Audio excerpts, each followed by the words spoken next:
freaks! I don't know why I love said the that so fact that happy. you say hello freaks when you look like that with your hair. Yeah, exactly. My fellow... Okay, hello Fellow freaks. Yeah, my fellow freaks. Yeah, my hair's gone like this. So...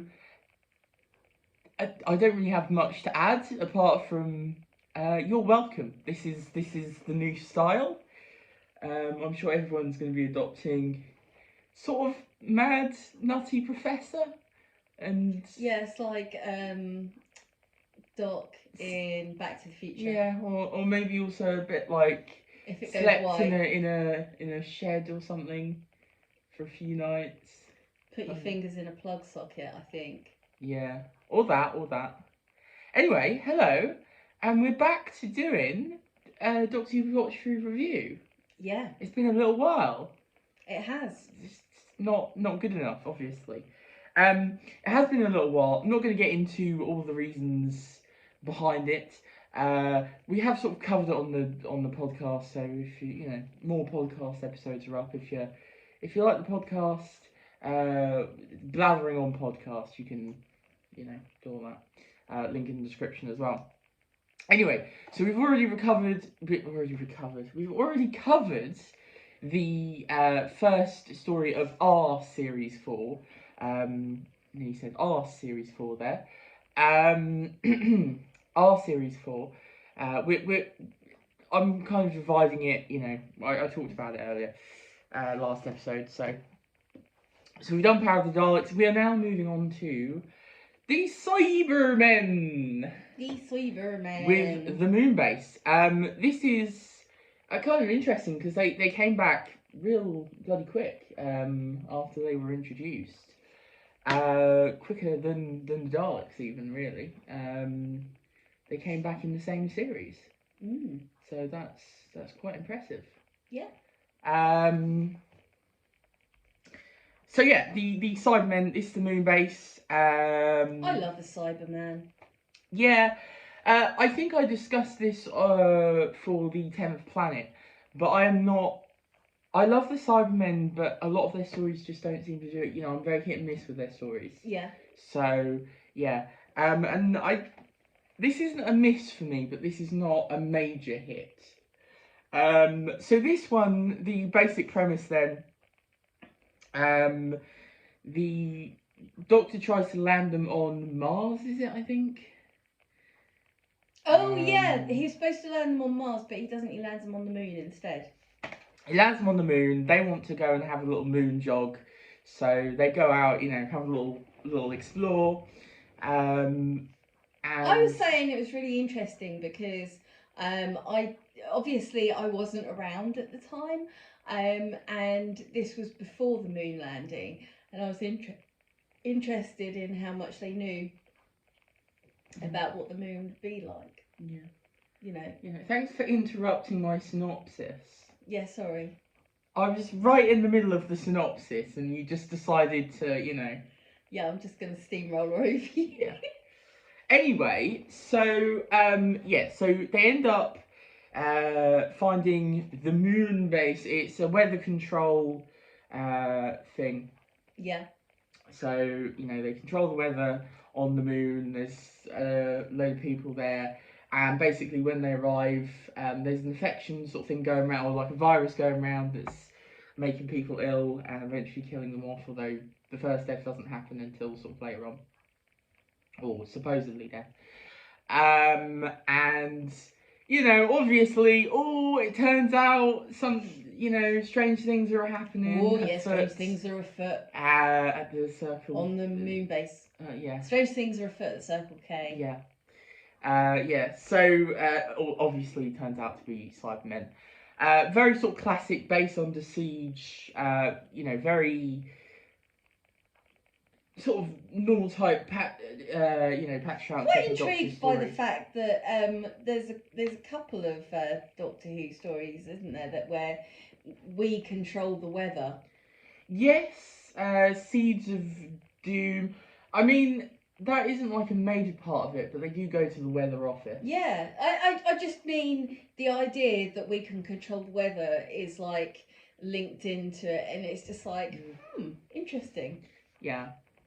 But yeah, so this is okay. This is not one of my favourites.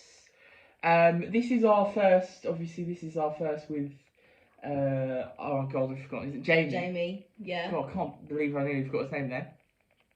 Played by Fraser Hines, obviously. Not in it very much because obviously it was a very quick decision just to add him into the show after the Highlanders. He was not meant to be a companion. So he is knocked out for most of this story, only really coming to, I think, episode 3 or 4. Don't ask me. But basically it's the last half and, you know, really sort of background companion, to be honest. But even then, he's, you know, great companion. We love Jamie. Love Jamie, yeah. But he's definitely going to get stronger as we move on. Yeah. There's not much to say about Jamie in this one, to be honest. I do actually really enjoy the characterization of the Doctor in this one, though. And something, I don't know, I didn't think about too much, but like, the second Doctor cares a lot for his companions and understands them a lot more than some other Doctors. Especially, you know, going from the first Doctor to the second Doctor. The first Doctor obviously cared, but he could be a bit oblivious. Yeah. I like the moment in this where Jamie's worried about the pipe at the, what he believes of death. Yeah, he's quite superstitious, isn't he? So, he's got certain superstitions. And I think Polly or Ben are like, you don't believe in it, do you, Doctor? And he's like, no, but he understands. Jamie does. Yeah. And we have to make sure that he's, okay. And I quite like how he sort of, understands those sorts of things. In terms of the other companions, then Polly, oh god, I can't speak. Polly is great in this.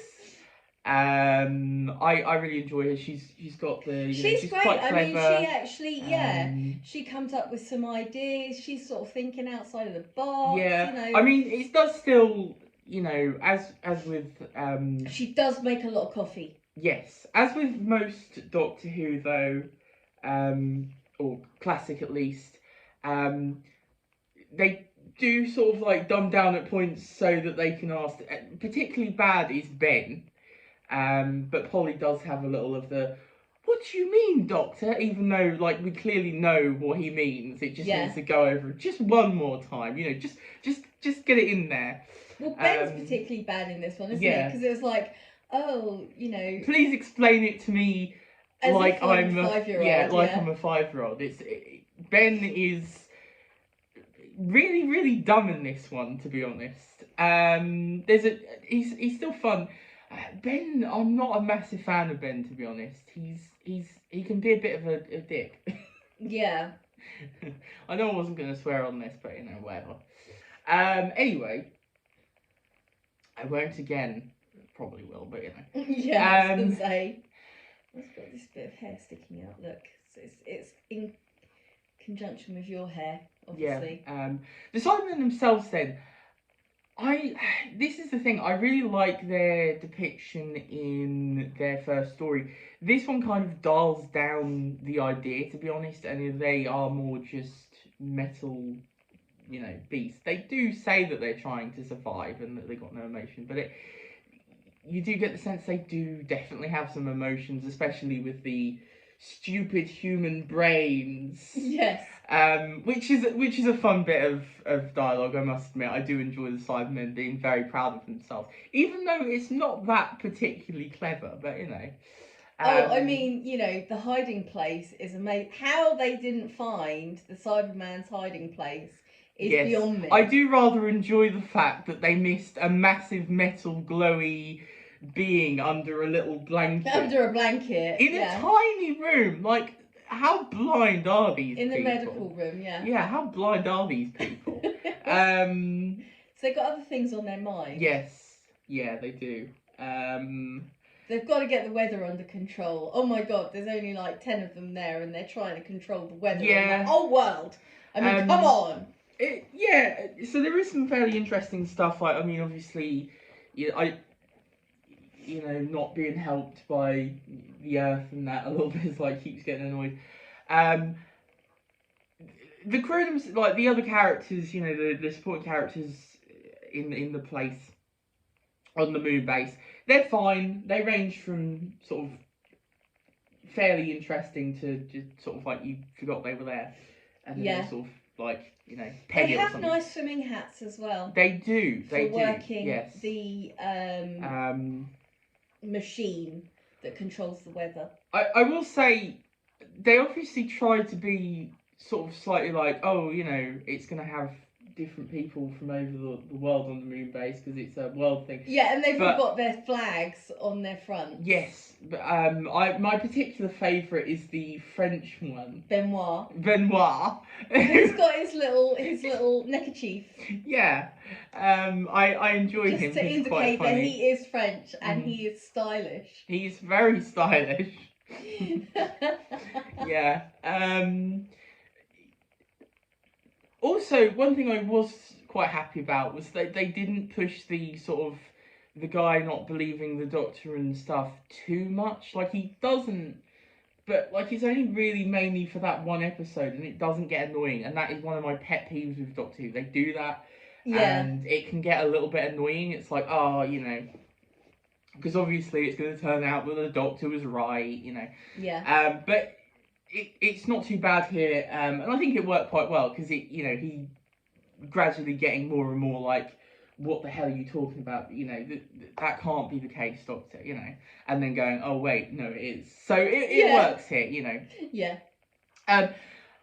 Personally, I think this is just one of those episodes that I'm just sort of like, yeah, it was good, but it's not like, oh, that's a favourite or anything. And I definitely I think the same. I will say though, the music, love the oh music. yes, this has got the this obviously got the brilliant Cyberman music, the sort of Cyberman marching or whatever music in it. It's great. I most obviously think of it as when they wake up from the tombs. Particularly suits that in it, but obviously it's in here as well. And yeah. Anyway, so I completely sort of just took over there. Do you want to say anything else about it? No, I was just going to say, I mean, I sort of fit in my little bits where I, where they fit. But, like I say, my favourite thing about it is the music. But, I quite like this idea of controlling the weather from the moon. I mean, it's an interesting idea. It's a fairly good story. There's some interesting ideas we here. could do with that now. Yeah. If they're gonna do it, I mean, this is set in 2070. Yeah, and so bring it forward a bit. Yeah. That's all I can say. So yeah. Anyway, get your giant thing up there. Yeah, it's a very good story. I mean, obviously, thing. How much are you going to go on about that? It's like... It's got big balls on it. I thought you stopped about 5 times. It's like, okay, you're continuing with this. I just like doing that because yeah. I just like really annoying you. Yeah, she does. Oh, I've forgotten what I was going to say now. For God's sake. Oh yeah, this obviously has the famous sort of line in it about this things in the universe or whatever. You know the one. I don't know the one. It's kind of weird because, like, obviously the line is quite famous, but it's a very, very small line. But it is a good line. Very quotable. Of course, I've forgotten it, so I can't do. Wow, that's really helpful to mention it and then forget what the line was. Yes, but everybody knows the line. I don't know the line. Well, yeah, because you're not. You're not Are you gonna say I'm an idiot? No, I was gonna say you're not the Doctor Who fan, like. I'm the equivalent of Ben. Talk to me like I'm 5. Yeah. You know the line. You know the line I mean. There's things that have to be full or whatever. You know the one. But yeah, it's good. One thing that really struck me with this is that I think this could have been done even better if they'd really leaned into the horror aspects of it. I'm sort of wondering like whether if this was done in the Hinchcliffe and Holmes era, if this would have been, a real sort of spooky one, almost playing into sort of like the haunted house kind of thing with like people seriously getting ill and then like lights flickering and different things happening. They don't know why, and obviously the Cybermen are behind it, and then when the Cybermen come out and Yeah. it could have been quite a nice horror-y one, but and there are some nice moments in there. I mean, obviously you've got the, did you check this room? Have you checked every nook and cranny? Yeah, have you checked every nook and cranny? And he's like, what about this room? I love how he delivers that line. I mean, Patrick is great. He's a great doctor. But yeah, I feel like if they turned up the horror bit, I probably would have liked this one even more. Especially with the Cybermen, they are quite a creepy menace. So yeah. Yeah. And I've spoken about it before. Not a fan of the novelization, the Target novelization. I've read it. It's called Doctor Who and the Cybermen because, of course, they changed the name to Doctor Who and the Cybermen. Why not? Even though it's the second Cyberman story. Yeah, it's kind of weird. Yeah. Anyway, they can do what they want. I mean, to be fair, it was the first. I think it was the first Cyberman story to be released as a novelization. So the first Cyberman novelized. So yeah. But yeah, I'm really not a fan of the book. So I just thought I'd add that in there. Scores then. Because we do scores. Oh my god, do we? Yes. Crap. I don't know. I'd probably put this one in a 7, I think. Yeah, I'm going to agree with you. A 7. That's solid. That's pretty. I was going to say that's solid. good. That's a solid. It's well over half. Mm-hmm. Yeah. So yeah, that's pretty good. Yeah. So there, we've talked about, we've continued, we've finally got on the move again. Anyway, the moon base. It was a good story, but not one of my favourites. I know some people really do high rank this one, and if you love it, that's cool. Yeah, tell us what you think about this one. Yeah. How you'd rank it. But yeah. I mean, it is elevated to a 7 in my mind just because of the music. It's great music. I probably enjoy the story, like the actual story itself, more than the 10th Planet, but the characterization of Cybermen more in the 10th Planet. I just think the story in 10th Planet is a bit messy, a bit sort of all over the place. Yeah. And it really does the the person not believing them. Yeah. A bit too much for my liking, but that's just personal opinion. Anyway, Guff. Obviously, I said about the podcast. There will be a link in the description for that, as well as the Twitter. I'm actually I've just started what? I was just going to say, we've put some really weird stuff on the podcast lately, so...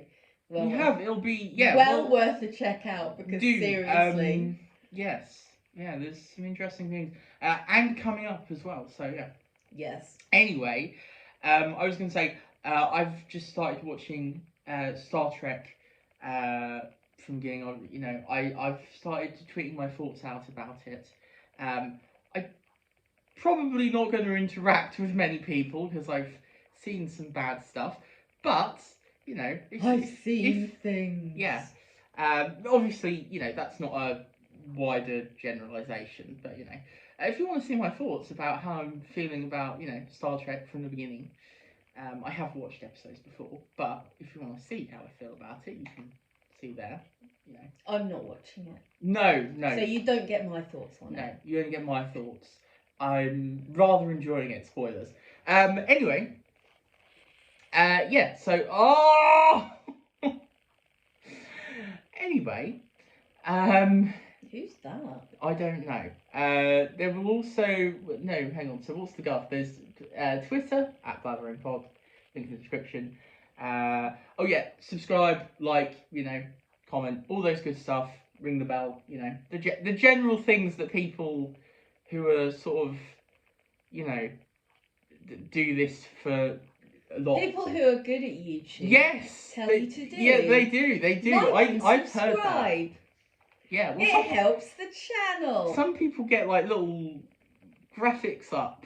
I sound like an old person now. They get the graphics. It's like, oh, what's that? Okay, boomer. I don't, because I'm too lazy to do it. But you know, follow me. Okay, we'll catch you on the next time. And we're obviously going to be talking about this something terror, but I don't think it exists. Terribly, yeah. No. That's terrible. No, it isn't. That was good. That was good. Okay. People were like that. Okay. Well, It's a you know good them in-joke. better than me. It's good in joke. It's not much of an in joke. It's good. Everybody makes a joke. You've got to make the joke. Okay. Anyway, bye. Bye.